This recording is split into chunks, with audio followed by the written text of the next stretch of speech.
I have spent my entire life either at the schoolhouse, on the way to the schoolhouse, or talking about what happens in the schoolhouse.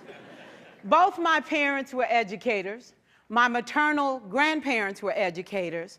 And for the past 40 years, I've done the same thing. But one of the things that we never discuss, or we rarely discuss, is the value and importance of human connection. Relationships. James Comer says that no significant learning can occur without a significant relationship. George Washington Carver says all learning is understanding relationships. Everyone in this room has been affected by a teacher or an adult. For years, I have watched people teach. I have looked at the best and I've looked at some of the worst. A colleague said to me one time, they don't pay me to like the kids. They pay me to teach a lesson. The kids should learn it. I should teach it. They should learn it. Case closed. Well, I said to her, you know, kids don't learn from people they don't like.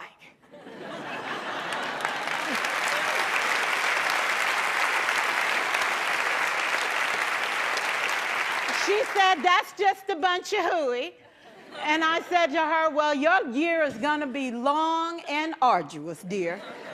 Needless to say, it was. Some people think that you can either have it in you to build a relationship or you don't.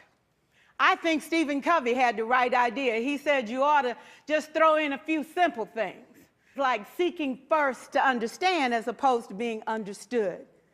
Simple things like apologizing. You ever thought about that? Tell a kid you're sorry, they're in shock. I taught a lesson once on ratios. I'm not real good with math, but I was working on it. And I got back and looked at that teacher edition. I taught the whole lesson wrong. So I came back to class the next day and I said, look, guys, I need to apologize. I taught the whole lesson wrong. I'm so sorry. They said, that's okay, Miss Pierson. You were so excited. We just let you go.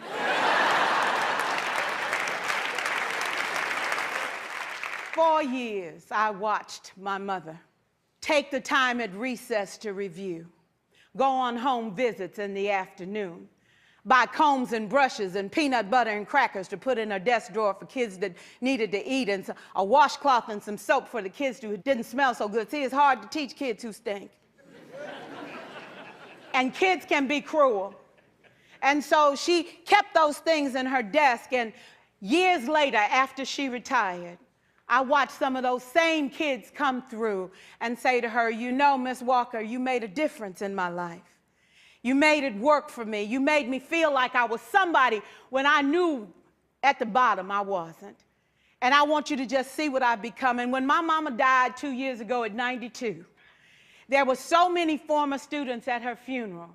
It brought tears to my eyes, not because she was gone, but because she left a legacy of relationships that could never disappear.